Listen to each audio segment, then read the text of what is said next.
नमस्कार किसान साथियों, आप देख रहे हैं दूरदर्शन किसान। आपके अपने कार्यक्रम कृषि दर्शन में आप सभी का स्वागत है। मैं हूं मोनालिसा। इस कार्यक्रम में हम आपके लिए कृषि जगत से जुड़ी हुई नई नई जानकारियां लेकर हाजिर होते हैं। इसी कड़ी में आज इस कार्यक्रम में हम कृषक उत्पादक संगठन की बढ़ती भूमिका के बारे में बात करेंगे। साथ ही बात होगी ब्रिक्स समूह और शंघाई सहयोग संगठन में भारत की भागीदारी के बारे में। इसके अलावा जानेंगे कृषि अवसंरचना कोष के बारे में। तो आइए शुरू करते हैं हमारा ये कार्यक्रम अपने 3 सेगमेंट विज्ञान और किसान, कृषि स्टार्टअप और फार्मिंग इंडिया के साथ। आइए कार्यक्रम कृषि दर्शन की शुरुआत करते हैं अपने पहले सेगमेंट विज्ञान और किसान से। कोविड-19 महामारी के दौरान लोगों के बीच खाद्य आपूर्ति बाधित न हो, इसके लिए लखनऊ स्थित गन्ना अनुसंधान संस्थान ने बीड़ा उठाया और कृषक उत्पादन संगठन के माध्यम से लोगों के घर घर ताजे फल सब्जियां पहुंचाने का काम किया। इस दौरान वहां की कृषि विज्ञान केंद्र ने भी मदद की। आइए जानते हैं इस पहल के बारे में।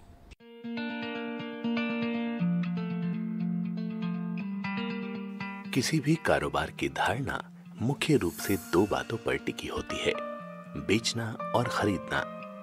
कोरोना संकट के दौरान सभी कारोबार ठप हो गए थे, लेकिन खेतीबाड़ी ने सकल घरेलू उत्पाद के आंकड़ों को बनाए रखा। वजह ये थी कि इंसान भले ही काम न कर रहा हो, भूख तो उसे फिर भी लगेगी। लखनऊ का शुमार बड़े शहरों में होता है।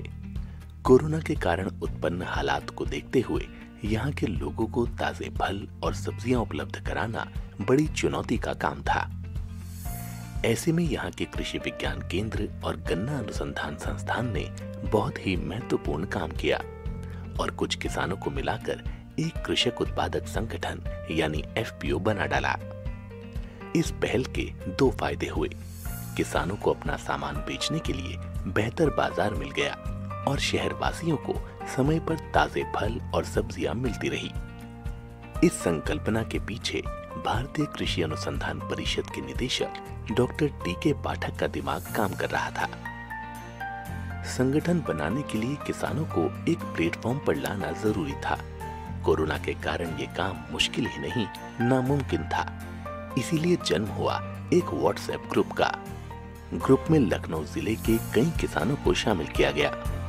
संस्थान ने सबसे पहले एक किसान मुकेश को आपूर्ति के लिए प्रोत्साहित किया। ये बात 1 अप्रैल 2020 की है। तब देश भर में लॉकडाउन लगा हुआ था। बहरहाल गांवों से फलों और सब्जियों को लखनऊ शहर तक ले जाने के लिए केवीके के वैज्ञानिकों ने जिला प्रशासन से कोविड-19 वाहन पास की व्यवस्था कराई। एक बार जब ये प्रक्रिया शुरू हो गई तो खरीदारों ने व्हाट्सएप ग्रुप पर अपनी मांगे भेजनी शुरू कर दी और मुकेश कुमार ने उन उपभोक्ताओं की जरूरतों के हिसाब से पैकेट बनाकर वस्तुओं की आपूर्ति शुरू कर दी। उन्होंने उपभोक्ताओं से कहा कि वो संस्थान के कॉलोनी गेट से फल और सब्जियों के पैकेट इकट्ठा करके ऐप या इंटरनेट के जरिए कैशलेस भुगतान करें। लॉकडाउन के दूसरे चरण में मुकेश को एक एफपीओ के साथ जोड़ा गया। मुकेश कुमार और शिव कुमार दोनों ने संयुक्त रूप से लखनऊ शहर के अलग अलग रिहायशी इलाकों में मोबाइल वाहनों के जरिए ताजे फलों और सब्जियों को बेचना शुरू किया। इसके लिए उन्होंने एफपीओ के सदस्य किसानों के खेतों से रोजाना ताजे फल और सब्जियां खरीदी और उचित ग्रेडिंग के बाद उन्हें टोकरी में रखकर आपूर्ति की। दोनों साथी रोजाना 250 से 300 परिवारों को फल और सब्जियां पहुंचा रहे थे। बिना बिचौलिए के सीधे उपभोक्ताओं को अपना सामान बेचने का ये बेहतरीन उदाहरण है। इससे किसानों को खुद उद्यमी बनने का मौका मिला और उपभोक्ताओं को भी किफायती दामों पर खाने पीने का सामान मिलने लगा। मुकेश और शिव का एफपीओ रोजाना 13 से 15 क्विंटल के बीच ताजे फल और सब्जियां खरीद रहा है। इनकी खरीद, मजदूरी, वाहन और दूसरे खर्च मिलाकर हर रोज उन्हें 28,500 रुपए से लेकर 33,700 रुपए खर्च करने पड़ रहे थे, जिससे उन्हें 2,500 से लेकर 3,800 रुपए तक की शुद्ध आय मिल रही थी। बल्कि वो किसानों को उनके खेत पर ही उपज का लाभकारी मूल्य देने के अलावा गांव के 10 युवाओं को रोजगार भी उपलब्ध करा रहे थे। इनकी कामयाबी की दास्तान सुनकर लखनऊ जिले के और भी कई गांवों के लोग एफपीओ बनाने के लिए आगे आ रहे हैं। कृषि दर्शन कार्यक्रम में अब समय है कृषि कैलेंडर का, जिसमें हम आपको वर्तमान समय में किए जाने वाले कृषि कार्यों की जानकारी देते हैं। आइए जानते हैं कि सब्जियों का अच्छा उत्पादन प्राप्त करने के लिए किस तरह से इस समय आप पोषण प्रबंधन कर सकते हैं। इसके साथ ही खरपतवार नियंत्रण और कीट व रोग नियंत्रण के लिए किस तरह के उपाय करें। सब्जियों की फसल में समसामयिक कार्य। सब्जियों में फूल आने के हफ्ते भर बाद सब्जियों की तुड़ाई कर ले, क्योंकि सब्जियों में रेशे आने से कम दामों में बिकती है। सब्जियों के खेत में नमी बनाए रखें और अतिरिक्त पानी की निकासी का कार्य करें। फसल में पोषण प्रबंधन का कार्य करें और 20 किलोग्राम प्रति हेक्टेयर यूरिया का छिड़काव करें। फली छेदक से फसल को बचाने के लिए फूल आने से पहले 500 मिलीलीटर मेलाथियान 70 EC का छिड़काव करें।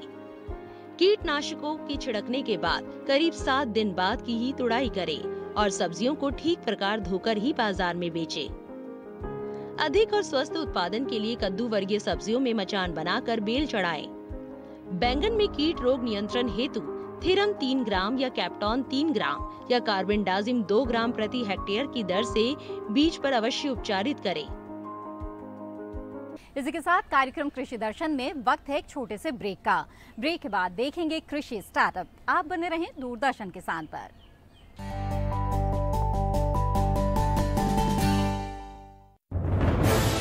कोरोना वायरस के खतरे से बचते हुए फसल की कटाई, बिक्री, खरीद, नई फसल की जुताई और बुआई सुरक्षित हो सकती है अगर हम लगातार हाथों को साबुन और साफ पानी से नियमित अंतराल पर धोते रहें।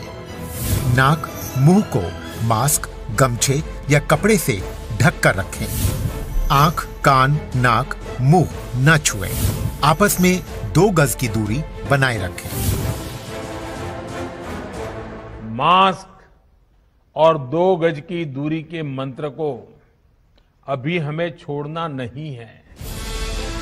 फसलों की बुवाई एवं कटाई करते समय आपस में कम से कम 2 गज की दूरी बनाए रखें। फसल की कटाई करने के बाद छोटे छोटे ढेरों में इकट्ठा करें। कृषि के औजारों की समय समय पर सफाई करें।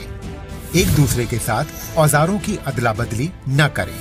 श्रमिकों के शौचालयों और हाथ धोने की जगह की ठीक से सफाई जरूरी है। बुआई, कटाई एवं मड़ाई के दौरान इस बात का ध्यान रखें कि इन स्थानों के आसपास कोई थूके नहीं।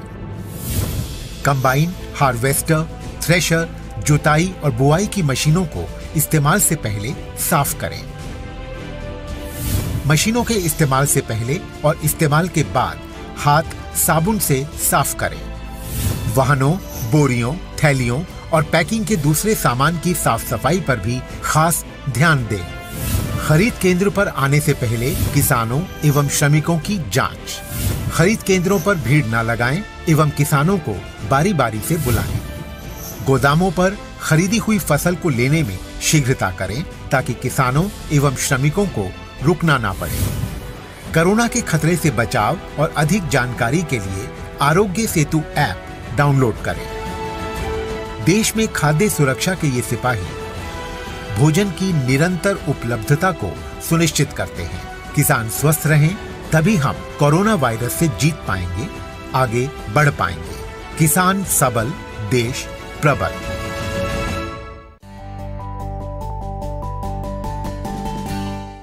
ब्रेक के बाद आप सभी का फिर से स्वागत है कार्यक्रम कृषि दर्शन में। आइए देखते हैं हमारा अगला सेगमेंट कृषि स्टार्टअप।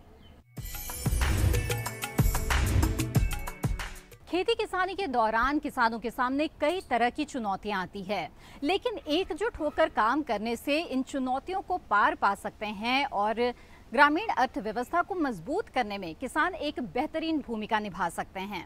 मथुरा के 9 झील में कृषक उत्पादक संगठन बनाकर किसानों ने न सिर्फ अपने सामने आने वाली समस्याओं से छुटकारा पाया, बल्कि कृषि विशेषज्ञों की मदद से खेती किसानी में बहुत ही अच्छा प्रदर्शन किया और सफलता हासिल की।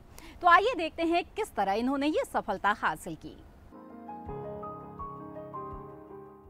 खेत से लेकर रसोई तक की सप्लाई चेन में किसान की भूमिका केवल उत्पादक की है, जिसमें उसके उत्पाद की कीमत निर्धारण में उसकी हिस्सेदारी नहीं हो पाती। खाद, बीज, कृषि यंत्र और अन्य इनपुट उसके कृषि उत्पाद की लागत में महत्वपूर्ण भूमिका अदा करते हैं। वहीं बाजार में मिलने वाला मूल्य उसके लाभ को सीधा प्रभावित करता है।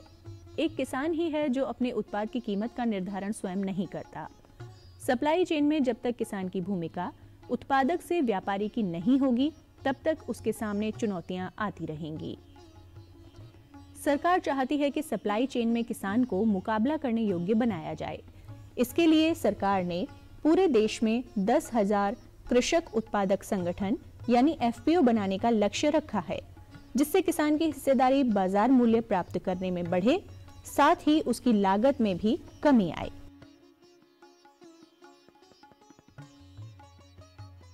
आइए एफपीओ को संक्षिप्त में जानते हैं।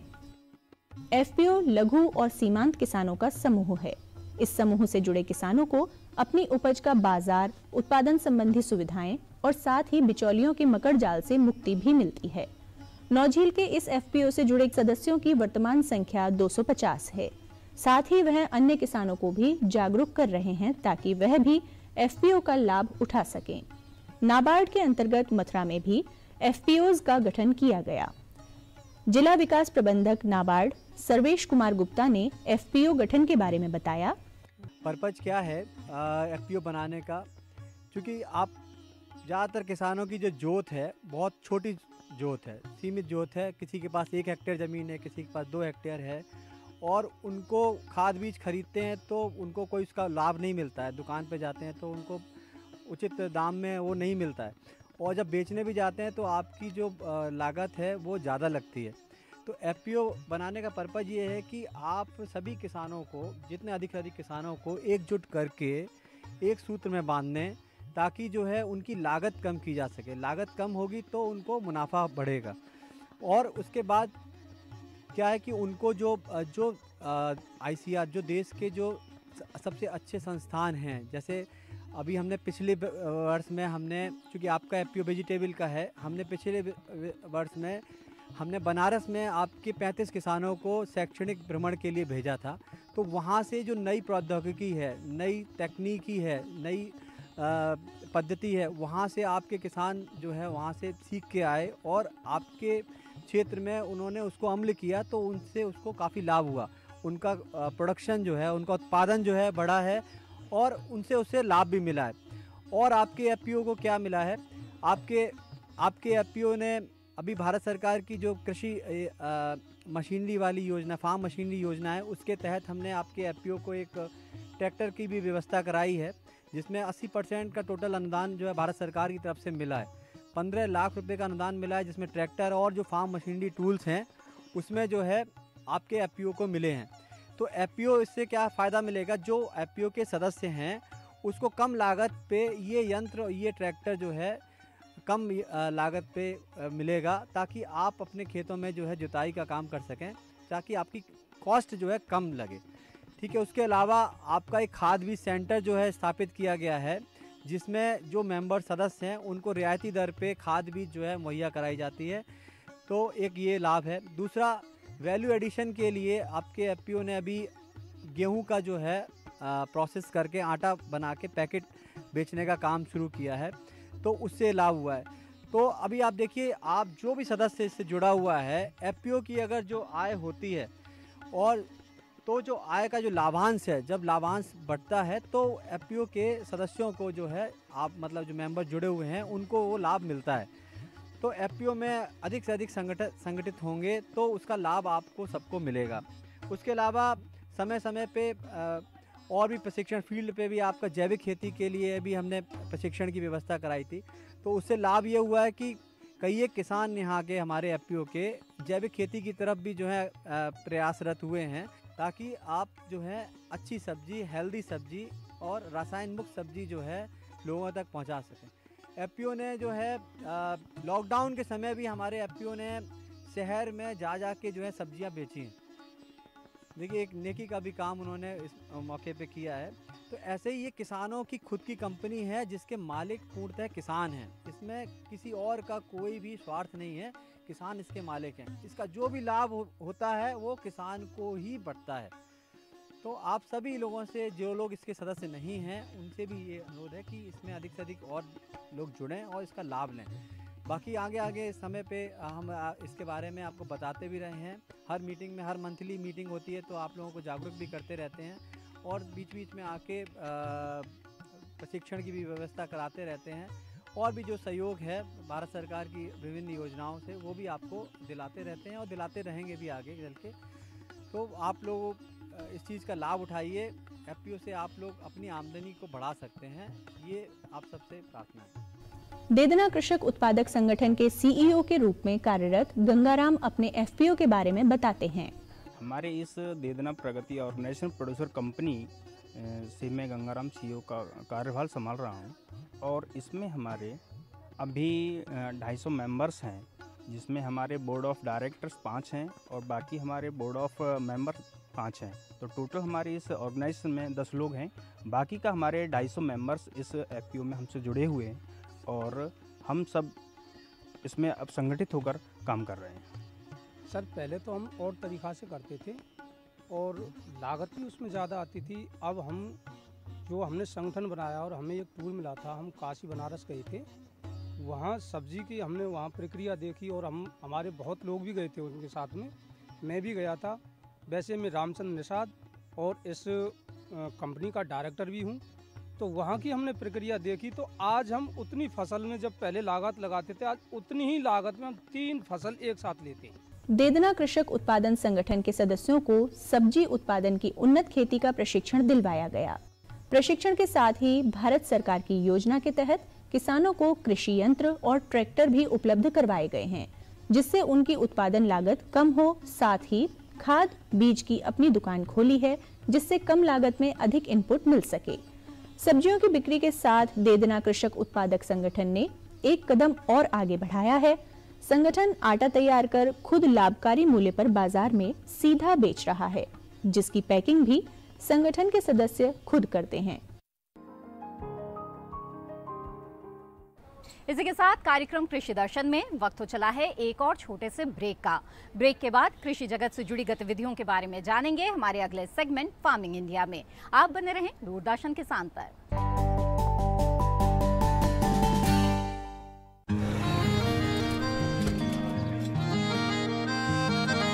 क्या बात है भाई, आजकल तो काफी खुश नजर आ रहे हो। क्यों ना हो, अब मैं ऑर्गेनिक खेती जो कर रहा हूँ ये पूरा प्राकृतिक है, ऑर्गेनिक है। इसमें हमारे खेत, हमारी फसल और हमारी जेब सब फायदे में होते हैं और इसमें लागत भी कम है। जी हाँ, आप भी ऑर्गेनिक खाद का प्रयोग करें, अपनी फसल और मिट्टी को तंदुरुस्त बनाएं और आपकी आमदनी में इजाफा करें। अधिक जानकारी के लिए किसान call centre toll free number 1800-180-1551 पर कॉल करें और लॉग ऑन करें kisan.gov.in और farmer.gov.in। कृषि और किसान कल्याण मंत्रालय द्वारा किसान हित में जारी।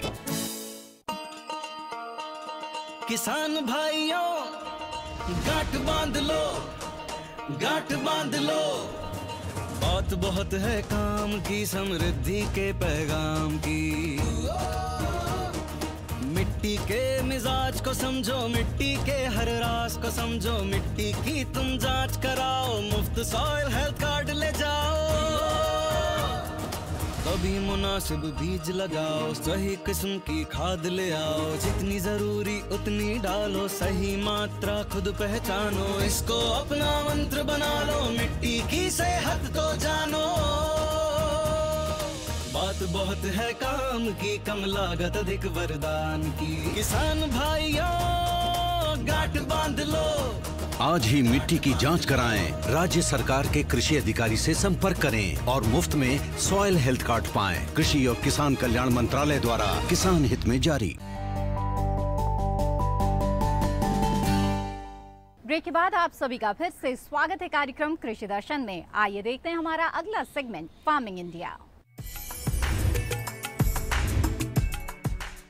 कृषि पर ब्रिक्स देशों के कार्य समूहों की बैठक आयोजित की गई। इस बैठक का आयोजन वीडियो कॉन्फ्रेंसिंग के माध्यम से किया गया। इस बैठक में भारत सरकार की ओर से केंद्रीय कृषि एवं किसान कल्याण मंत्रालय के सचिव संजय अग्रवाल ने भाग लिया। बैठक में कृषि जैव विविधता, खाद्य सुरक्षा, पोषण सुरक्षा एवं वैल्यू एडिशन जैसे विभिन्न मुद्दों पर मिलकर काम करने पर सहमति बनी। इसके साथ ही कृषि उत्पादकता और किसानों की आय बढ़ाने पर भारत ने प्रतिबद्धता व्यक्त किया।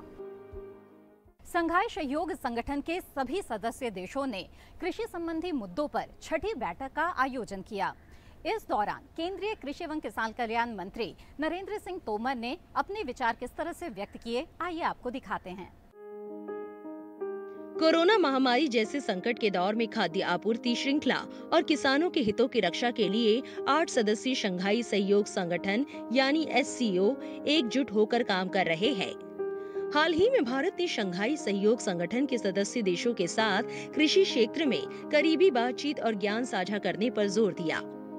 SCO के सदस्य देशों के कृषि मंत्रियों की छठी बैठक को संबोधित करते हुए कृषि मंत्री नरेंद्र सिंह तोमर ने कहा, खाद्य सुरक्षा और आपूर्ति श्रृंखला पर कोविड महामारी के दीर्घकालिक प्रभाव को देखते हुए खाद्य आपूर्ति श्रृंखला के सामान्य कामकाज को बनाए रखने, खाद्य एवं पोषण सुरक्षा सुनिश्चित करने के लिए आवश्यक है कि देशों के बीच निकट संपर्क और सहयोग रहे।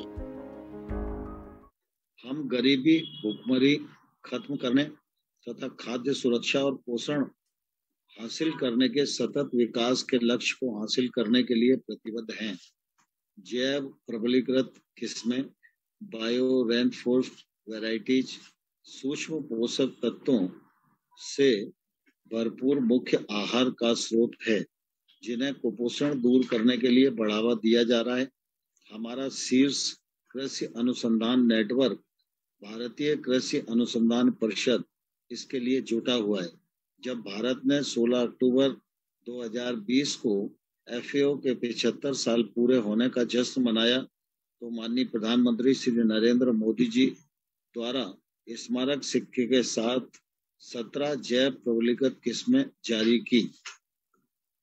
इसके अलावा वर्ष 2022 तक किसानों की आय दोगुना करने के लक्ष्य के साथ भारत सरकार ने अवसंरचना निर्माण, जैविक खेती आदि के अलावा जल संसाधनों के इष्टतम उपयोग को बढ़ाने, सिंचाई के लिए नए बुनियादी ढांचे का निर्माण करने, उर्वरकों के संतुलित उपयोग के साथ मिट्टी की उर्वरता को संरक्षित करने, खेत से बाजार तक कनेक्टिविटी प्रदान करने, सूचना एवं प्रसार प्रौद्योगिकी लिंकेज जैसे अन्य कार्यक्रम शुरू किए हैं।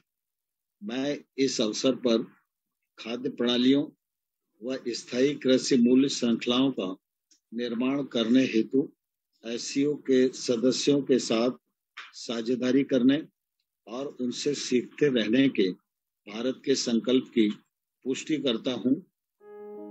जानकारी के लिए बता दें कि SCO के सदस्यों में चीन, पाकिस्तान, कजाकिस्तान, ताजिकिस्तान, किर्गिस्तान और उज्बेकिस्तान शामिल है, जो यूरेशिया राजनीतिक, आर्थिक और सुरक्षा गठबंधन है। इन देशों की सरकारें नई तकनीकों और खेती के तौर तरीकों को विकसित करके और बड़े पैमाने पर प्रयोगशाला से खेत तक पहल करके किसानों, कृषि महिलाओं और ग्रामीण युवाओं को सशक्त बनाने की दृष्टि से आगे बढ़ रही है। हमारे किसान साथी न सिर्फ खेती किसानी कर रहे हैं, बल्कि इन दिनों वो टेक्नोलॉजी से भी जुड़ रहे हैं और ऐसे में सरकार की भी यही कोशिश है कि मोबाइल ऐप के जरिए उनके लिए महत्वपूर्ण जानकारियां उन्हें उपलब्ध कराई जा सके। इसी कड़ी में आज हम आपको दिखाने जा रहे हैं किसानों का साथी किसान साथी मोबाइल ऐप के बारे में। आइए विस्तार से जानते हैं इस ऐप के बारे में। किसान सारथी मोबाइल ऐप केंद्रीय कृषि एवं किसान कल्याण मंत्री और केंद्रीय इलेक्ट्रॉनिक्स एवं सूचना प्रौद्योगिकी मंत्री द्वारा संयुक्त रूप से लॉन्च किया गया है। ये ऐप किसानों को उनकी वांछित भाषा में सही समय पर सही जानकारी प्राप्त करने की सुविधा प्रदान करेगा। ये डिजिटल प्लेटफॉर्म पर किसानों को कृषि विज्ञान केंद्रों के वैज्ञानिकों से सीधे जुड़ने में सक्षम बनाएगा। इसके जरिए किसान कृषि और संबंधित क्षेत्रों पर वार्ता करने और खेती किसानी से संबंधित सलाह प्राप्त कर सकेंगे।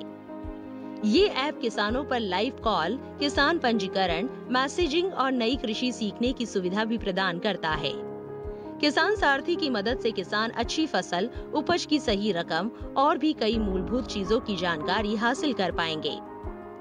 किसान सारथी से मिली जानकारी से किसान और व्यापारी आसानी से फसलों की खरीद और बिक्री कर सकेंगे। इस ऐप की मदद से किसान अपनी फसल और सब्जियों को भी सही दामों पर और सही स्थान पर बेच सकेंगे। किसान सारथी पर किसानों की दैनिक गतिविधियों पर अधिकारियों की भी सीधी निगरानी रहेगी। ये था आज का कृषि दर्शन कार्यक्रम। ये कार्यक्रम आप दोबारा दूरदर्शन किसान के YouTube चैनल पर देख सकते हैं। इसके लिए सिर्फ आपको टीवी स्क्रीन पर दिए जा रहे QR कोड को स्कैन करना है। कार्यक्रम से संबंधित अपने सुझाव आप हमें भेज सकते हैं। हमारा ईमेल आईडी है krishidarshan@gmail.com। आप हमें पत्र भी लिख सकते हैं। हमारा पता है कृषि दर्शन, कमरा नंबर 58, CPC, दूरदर्शन, खेलगांव, नई दिल्ली 110049। कृषि दर्शन की आज की कड़ी में बस इतना ही। दीजिए इजाजत। आप बने रहें दूरदर्शन किसान पर। नमस्कार।